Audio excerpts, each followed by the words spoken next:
Hey Peter, do you know, we can use classes in JS. Okay Anna, let's learn together. Look at this temperature class, it has some getter and setter method. The getter method returns the value by performing the calculation shown on screen. The setter method sets the value by performing the calculation shown on your screen to value variable.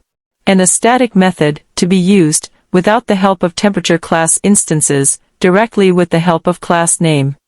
With the help of new keyword, you can create the instances of temperature class. Okay, we need to call get method to get the temperature, right Anna? Yes Peter, excellent. Similarly, what should we do to set the value, Peter? Take the object and use dot notation to set the object value, right Anna? Yes Peter, good. But what about static method? How to invoke them Anna? Just use class name dot followed by method name and a value passed to it. It will invoke them internally. Holla viewers, did Peter and Anna explain you well? Save and share this reel with your friends. Follow for more.